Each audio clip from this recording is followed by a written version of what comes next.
You guys remember Brad, right? If not, here's a quick recap. The guy manages give or take $20 billion in assets at Autonomy Capital. Recently announced he'd sold the last of his Uber stock and put all of the proceeds into Tesla. Why? Well, that's the subject of today's video. I've got a funny feeling I already know. Brad actually gets it. He may in fact also be under the impression, since he gets it, that Tesla has an unassailable data lead and is about to massively disrupt the transportation industry, including companies like Uber. This is the same Brad, by the way, who, when Tesla was near its 12-month lows around $140 per share, was in the media saying he was loading up on Tesla stock. It was an excellent buying opportunity. And where are we at now? $350. So stock up 2.5 times in less than a year since he pointed out it was a buying opportunity.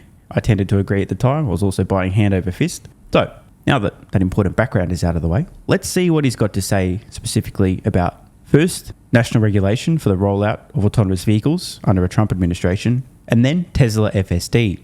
Maybe one area that I know that we've actually seen a tremendous return, I think, on the investment made in AI, and we saw some news this week, is on national full self-driving regulation. Right. So the Trump administration announced that they want the DOT to develop a national framework to regulate self-driving rather than the state-by-state framework. Right. So most states, I think, require certain licensure to be able to do it. Texas and Florida have no restrictions.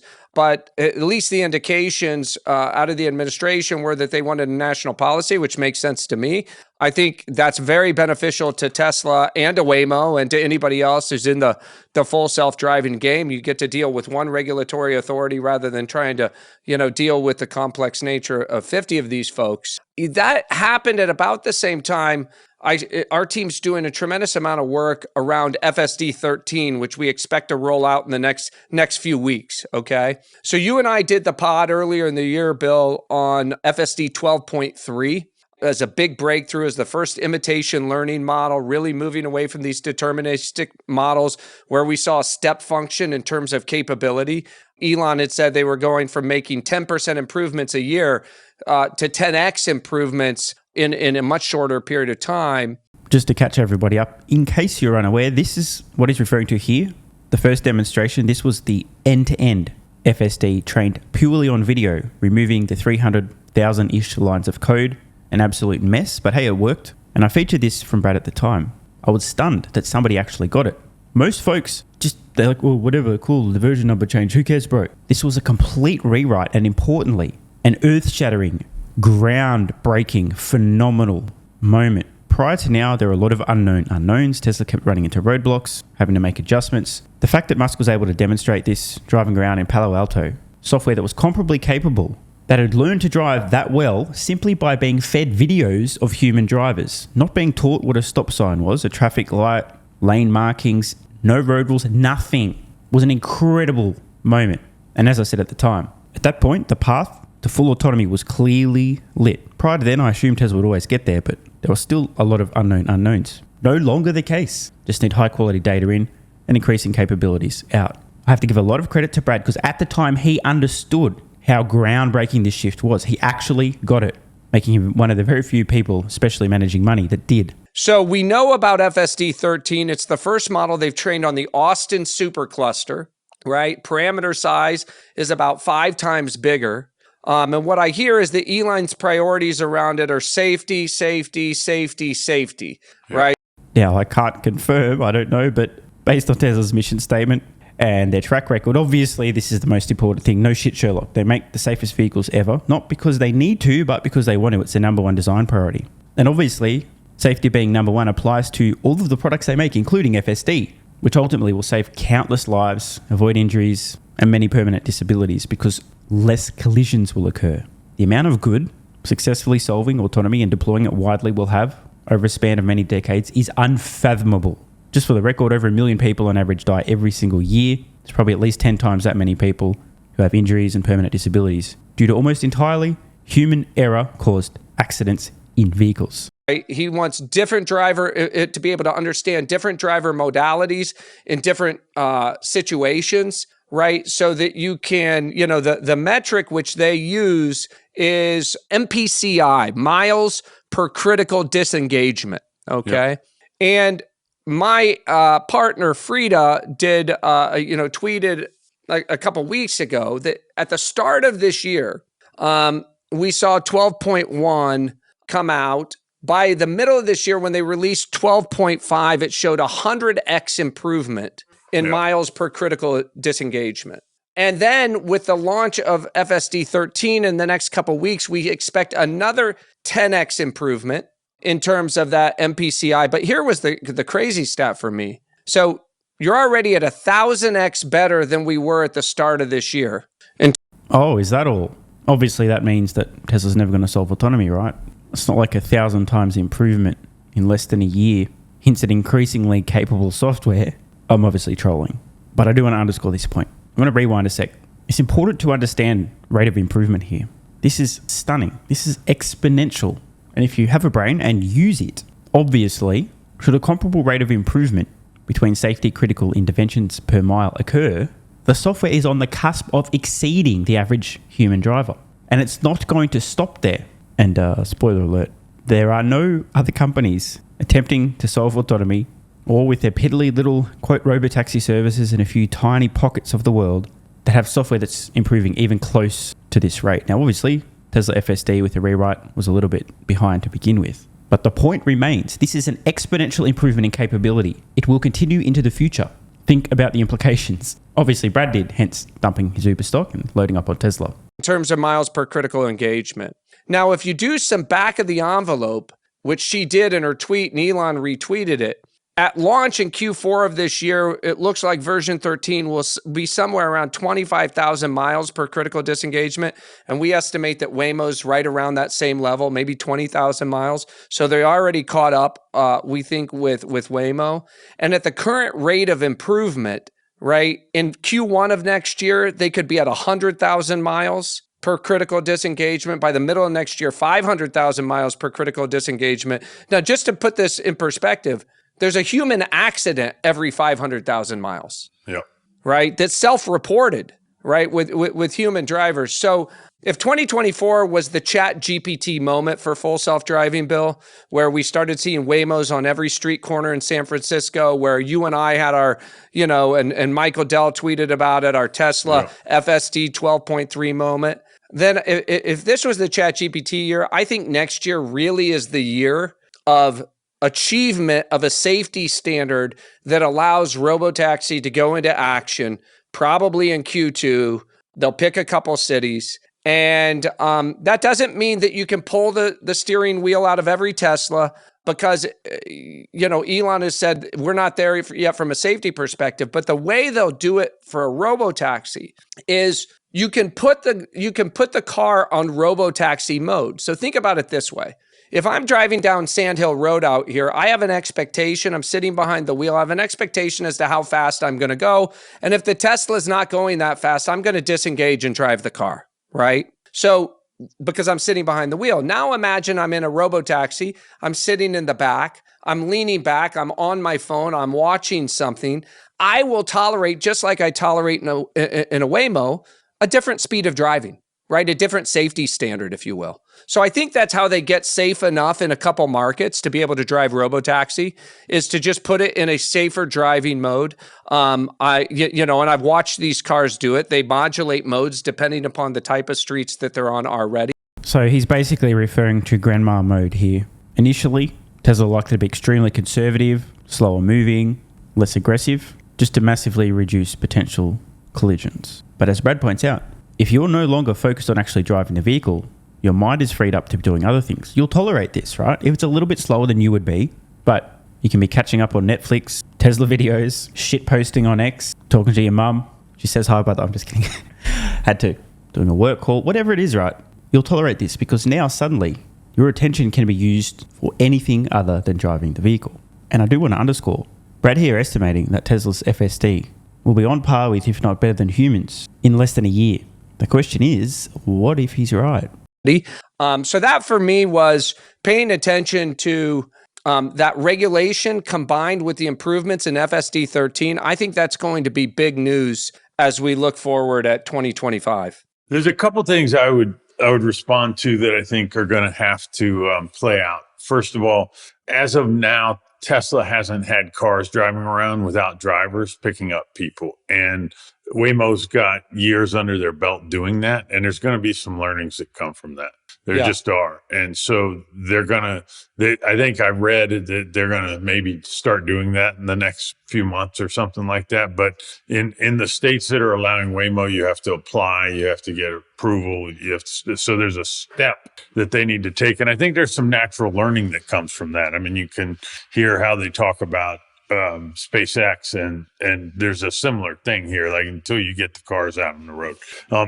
Most people believe Waymo still has oversight from a data center somewhere where people are watching when engagements happen or disengagements happen so they can take over and pay attention. And so there is a little bit of a lack of transparency from Waymo, but the last I heard, this is all just hearsay, is that there's often a call back to home base where the vehicle's not exactly sure what to do. E.g., for example, should I stay in this lane or merge into the right lane? And there's often somebody making the decision, but that's not considered a safety critical intervention. It's just like, should I stay here? Right, that's easy stuff. Then, of course, there's obviously the next level up. If the shit's actually about to hit the fan, the Waymo vehicle just calls home for daddy to help. Fuck, I don't know what to do. Daddy, take over remotely. And then, of course, the final step of intervention is if the car's so fucked or in a really bad situation, somebody physically has to go out and move it. But we don't hear a great deal of this information from Waymo, so it's all just rumors at this stage. Is that same infrastructure going to be built at Tesla? I don't know. That might be an important thing as well. To the national standard, I unquestionably think it can be helpful. There are states in this fine country of ours that like to override regardless of a national standard, most notably California. And so, that would... Bro, I knew California was coming there. The worst place ever to get anything done. Unless your idea of getting something done is taking a shit on the street, shooting up fentanyl. I don't even know if you shoot it up. However you take fentanyl and spending the day out of your mind, laying in a tent and threatening passers-by. What an absolute shithole of a once great city. But of course, it would make more sense for this to be done nationally. And so it'd be great if they stepped in. There's a lot. I'd always been a big proponent of open source in this area. There's a lot of stuff that could be beneficial from a safety standpoint if everyone were doing it the exact same way. And I could even imagine a communication network. The status of a traffic light, for example, there's no need for that to be inferred. I mean, we're going to use how much compute to look at the light and determine whether it's red or green. That's a state machine. It's either red or green, and that can be known. And so you could, as you build these intelligent systems, start to have the state of different things, and which could include, road openings and road closures and construction work that's going on and traffic and all kind of other things that should be built into the system as well. So I do think a national kind of standard could be great. It could also be really bad. Like if you get over regulation and this massive, stuff and the incumbents might just use it to protect themselves. So just one point on potential over-regulation. Bro, the rumors about this national regulation for autonomy are happening under a Trump administration. In Trump's first term, he took the axe to a ton of regulation. Deregulate, deregulate, deregulate. Help the US prosper. This has got to be round two. I personally suspect that the framework for autonomous vehicles under the Trump administration is going to be stunningly simple, seamless, and easy.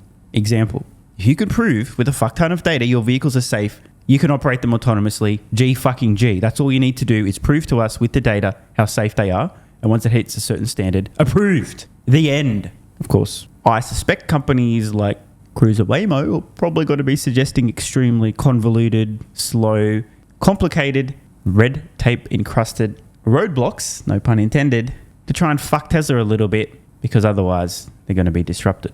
But like I said, Trump administration hates regulation, understands deregulating, helps innovation, economic prosperity, business growth, and so on. I have no concerns about this. I mean, how simple does it need to be, right? Let me ask you guys, right? What would a company need to do in order to legally operate autonomous vehicles somewhere? The answer is simple. They just need to prove how safe they are. And once they can prove they've exceeded whatever the safety standard is, maybe it's 1 times safer than humans, 2, like whatever it is, right? That can be arbitrary. But once they can prove with enough data that's statistically significant, approved. What else would they need to show? It's just how humans work, right? We do a driving test. If we pass a test, we're allowed to drive. If we don't pass a test, rest in fucking peace if you didn't pass your driving test. Try again, get better and try again.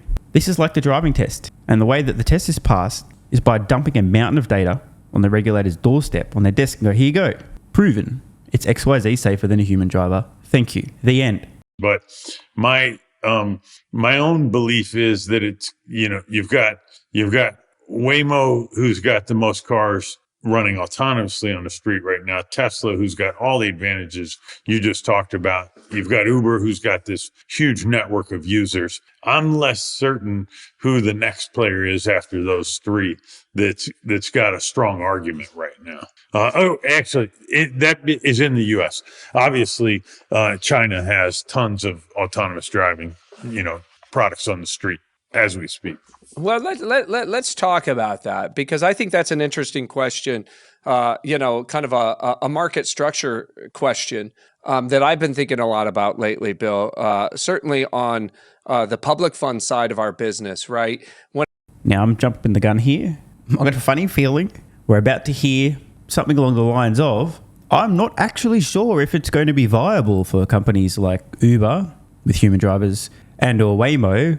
They're extremely brittle, LiDAR encrusted, extremely expensive vehicles in tiny little pockets. I'm not sure if these companies are actually going to be able to compete for a reasonable slice of this autonomous market if Tesla can widely and rapidly deploy their autonomous vehicles at massive scale.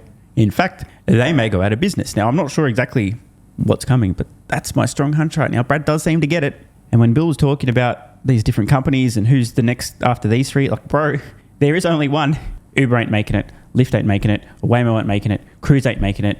Look, they may retain novelty value in some, but they don't have viable businesses. If Tesla solves autonomy and it scales rapidly, they're going to dominate and take a huge outsized slice of the market. Some other examples. Google, a couple of decades of search domination, going on nearly 3 decades. Amazon, dominating online retail. They got there first, they scaled rapidly, had massive data leads, took a huge slice. Waymo can't massively scale. They can't scale quickly. They also don't have a viable business model. Let's not go down that path. And Uber can't compete with autonomous vehicles if they have to pay human drivers. Right? Like, the math doesn't math. Anyway, let's see what Brad has to say. I've got a funny feeling we might be on the same page. When I have a disruption of this magnitude in an industry that's a multi-trillion-dollar industry that has, 20, 30 different public players in the supply chain, OEMs, et cetera. Like, I just start thinking, who are the winners and who are the losers here, right? Exactly how I was feeling in 2008. You see the iPhone, you've got Nokia, you've got Motorola, you've got BlackBerry, you've got, all this stuff. And you're like, somebody's winning and somebody's losing. I remember my mother didn't understand the concept of shorting, right? And 2009, I tell her to buy Apple and to short Nokia. And that was my, kind of canonical example for her, and it worked out okay. It actually went against her first, but then it worked out okay. Well, folks, that build-up is obviously for something. He's just talked about a massive disruption where Apple with the iPhone literally killed a bunch of dumb phone makers to the point where he was telling his own mother to short the dumb phone makers because they're going out of business and to buy Apple stonk. I mean, it couldn't be clearer. I think he might think that Uber's fucked, Lyft's fucked, Waymo's fucked, Cruise is fucked, and Tesla's going to absolutely dominate. Let's just talk about OEMs for a second. I think the consensus view in the world is that all these OEMs, so I'm talking the US OEMs, the Stellantis, the GMs, the Fords, the Europeans, the Volkswagens, the BMWs, the Mercedes, the Japanese, the Toyotas, et cetera, the Chinese, that FSD becomes a commodity and that they all end up with some version of it. Maybe there's one provider like NVIDIA or, Mobileye or somebody else who's providing this capability into these cars. And that, think of that as maybe like this Android version that this box they're going to plug in their cars, and they're all going to go compete, as though they were before with Tesla. That's one version of the world. The other version of the world is that this is a tectonic disruption, that Tesla currently sells 2 million of the world's 80 million cars. But in the future, this isn't going to be about buying a car. This is going to be about a mode of transportation. And that Tesla could end up restructuring the entire industry, end up being tens of millions of cars. You may only have 2 or 3 or 4 global players, which, we have in a lot of other industries. And so the question I have for you is, what is your pattern recognition? Do you think that we're going to have all the same OEMs? They're all going to have some system. It's going to be basically commoditized. Or is this an extinction moment for some of these OEMs? Bro, what an incredible question. Brilliantly put there too. I mean, the way that he said that, it's like, I personally think he knows what's going to happen, but he's trying to be, here's one scenario, here's the other one. Let's recap. Tectonic Disruption, Extinction Event. Now, based on Bill's earlier comments, I don't know if Bill gets it quite yet. I mean, I don't know for sure, but the fact that he even had the idea that maybe Tesla and Waymo and Uber would all be operating autonomous vehicles, and they're like the big three obvious ones when two of them aren't going to be in business in the future. Bit of a red flag. But you see, I think Brad really gets it.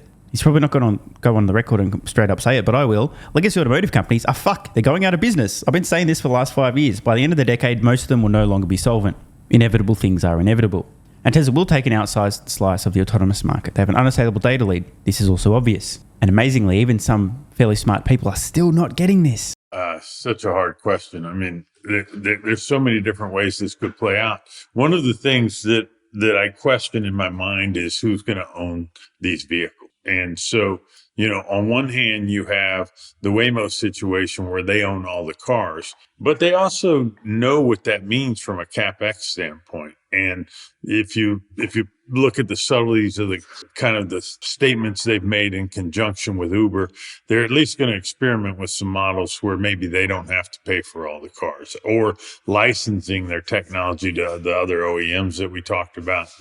And people I've heard Dara talk about at Uber talk about, maybe, large, debt companies get behind and own these things, like maybe the containers work in a rail yard, right? Like who owns these things? They move around, but someone owns them, right? People lease them. So that's a big question, and the Tesla argument is that they'll just be owned by the people that own the Tesla, which is great from Tesla doesn't have the CapEx burden everybody. Now, I don't know if Bill knows everything. It's certainly true that Tesla vehicles today on roads, around 7 million of them, can, over the next few years, begin operating as robotaxis if the owners want them, when the owners want them. E.g., you've headed into work, great, your vehicle can go make you a part-time salary while you're working and be back in time for you to go home, and then go home and goes off again. But Tesla's also going to be building their own dedicated cybercab vehicles and not selling those to consumers. Now, don't get me wrong, consumers can also buy them to operate as robotaxis, but Tesla have said, they're on the record, they're going to operate their own fleets as well. So some of these vehicles will be exclusively owned by Tesla, and they'll likely do this to fill in some of the gaps for their service in cities and locations where it's needed when enough consumers aren't adding their vehicles to the robotaxi fleet. And importantly, I suspect Tesla will be able to manufacture these cybercabs for sub $20,000 over time. It's going to get close to 18 or so thousand US bucks. They will pay for themselves. Worst case, within a couple of years, more likely in year one. Imagine producing an asset that makes an 100% return on investment, 100% return on your capital in a year flat. Worst case, maybe 2 or 3, but realistically, it's probably 1 year. Just think about that. Batshit insane. And it's important to understand this because let's just say that Tesla produced in 1 year 1 million of these things. The profits that they generate in year 2 will fund the entire production in year 2 and then some. And you basically have an infinite money printer. You can build these things as fast as possible until you've saturated the planet with enough robotaxis to meet all demand. Else has, because they've talked them into buying these cars. But which percentage of people are going to lease out their car every day? What would you guess? I have no idea what to put on that number. I mean, Airbnb does exist, so it's maybe not zero, but most of us still have our own house, right? So where does it fall?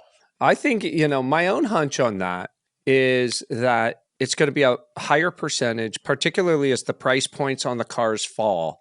Right now, they're leasing cars for, $200 a month. And as those subscription prices fall, I think you're going to have a whole category of people who don't mind at all, right, earning incremental revenues on their car. I imagine they've done internal survey work on this. And I think if you look at the places where, Bill, they're likely to launch the robotaxi, number one, it's going to be in marketplaces where they have sufficient safety, right? So where they have a density of data that tells them they can put it in robotaxi mode and they won't have any problem. I think that could be somewhere like maybe the Bay Area, somewhere like Austin. And then secondly, it's going to be a market where they have a lot of Teslas sitting on the sidelines. So they come seed it with 25 or 50 Teslas. But in both of these places, they happen to have Tesla factories. There are a lot of people with Teslas, and there are a lot of people who will drop them into the pool. So those will be good test markets. But if I think of a market, Bill, like New York City, right? New York City seems to me to be a problem because there's massive demand for cars in New York City, but there aren't a lot of Teslas sitting around latent, right, that can be tapped into for supply. So I don't think it will work equally well in all markets, but I think it is a massive advantage. Remember, out of their, I think they may have 7 million cars on the road today, something like that. About 2.5 million of those, I think, are hardware 4, and it's going to require hardware 4 in order to run all these cars. So, we're really talking about a multi-year undertaking. But if you said to me over under on, middle of next year where we have evidence of a single market or two where Robotaxi is working, I think we will. I'm going to take the over on that. And that is a huge difference from where the world was 18 or 24 months ago. I just really don't know what percentage of people let their car go out. Turo exists. It's tiny. Tiny. I'm not sure if Bill is thinking about this in the right way. By the way, massive call there, taking the over. Tesla Robotaxi is operating somewhere next year. I'll also take that bet. But see, Bill appears to be thinking about this from the perspective of today. Bro, if you in the future can lease or purchase, but ideally lease a vehicle from a company called Tesla, and you currently can't afford to own a vehicle because you can't afford to own a vehicle, but you can have that vehicle go out and produce you more than the cost of the lease to own the vehicle. You now have a free vehicle that also can make you a profit when you're not using it. For people that aren't multi-billionaires, this is a phenomenal financial proposition. I'm going to repeat this. Tesla's going to have a product that in essence costs you nothing and makes you thousands of dollars a year while you're asleep or at work or banging your girlfriend. This isn't about how many existing vehicle owners are going to add their vehicles to the fleet. It's the value proposition of this product. Remember, Tesla's mission is to accelerate the world's transition to sustainable energy. This is 400 IQ shit right here. They've essentially developed a product that will subsidize its own cost of ownership. And by the way, this has been in their master plan for the last 8 years. In 2016, they wrote about this to subsidize the cost through autonomy. That's the demographic. Forget what percent of current Tesla owners will put their vehicles on the fleet sometimes. It won't be a huge percent. Maybe 5, 10-ish would be my guess. But think about all the broke-ass motherfuckers, the students, the people who can't afford a new vehicle or can't afford any vehicle or just want some passive income. But wait, you're telling me that I could lease this thing for a couple $100 a month and it could make me double what it costs? So free money while I'm asleep or at work? Yes, I'd like the free money. Thank you. Okay? That's what it boils down to. Would you like free money? You would? Okay, great. Well, then you're buying and or leasing a Tesla vehicle and putting it out to work. Compared to what we're talking about, it's a nice business, but that's where people let someone But everybody else who rent owns their a car. Tesla has Tesla app on their phone, and all they have to do is toggle says yes this times a day. I just think if they make it easy enough, it could surprise us. But on the it industry, comes back and it smells a little funny. Your wife says, "Honey, I really need you to go out to the drugstore right away. I've got this problem." And you're like, I let the car go out. She's like, "What?" And then I just, Bill, you know exactly what's going to happen here. The arbitrage is the same arbitrage you and I saw in Uber, right? You're going to have enterprising young people. Yeah. They're going to go lease 4 of these a month, $200. I could see that. $200 each, and they're going to be arbing this whole system. I just think the marketplace will fill up. That makes more sense to me than some majority of humans letting their car go out. I have a harder time with that, but well, there we go. At least he gets it, and he doesn't need to have an easy time with that because it's not people owning their vehicles that are going to massively subsidize this. They're going to be a small amount, but it's people who operate these things themselves as money printers on wheels. They're going to put the majority of these on road, plus Tesla owning their own fleets as well. Anyway, wanted to wrap it up here. Amazing conversation. Amazing to hear somebody who absolutely gets it. And although Brad isn't as hyperbolic as me, I got a funny feeling he knows that Uber's fucked, Cruise is fucked, Waymo's fucked, Lyft is fucked. Tesla's going to have an absolutely phenomenal, massive outsized share of the market and importantly, the profits in autonomy. Also a huge call. He expects next year, first Tesla Robotaxi is operating. What if he's right? Want more content? Early access? A bunch of perks? Click the links in the pinned comment. AG1 is awesome. I've been taking it daily now for more than 3 years. It's a great way to fill in nutritional gaps. It's packed full of vitamins, minerals, and whole food source nutrients, plus has prebiotics, probiotics, and adaptogens to improve gut health, regularity, and help your body handle stress. I'm always looking for an edge to help me feel and perform my best, which is why I haven't missed a day of AG1 for more than 3 years. Just try it and see how you feel. Click the link in the pinned comment or head to drinkag1.com/SMR and get yourself a free 1-year supply of vitamin D3 plus K2 and 5 travel packs.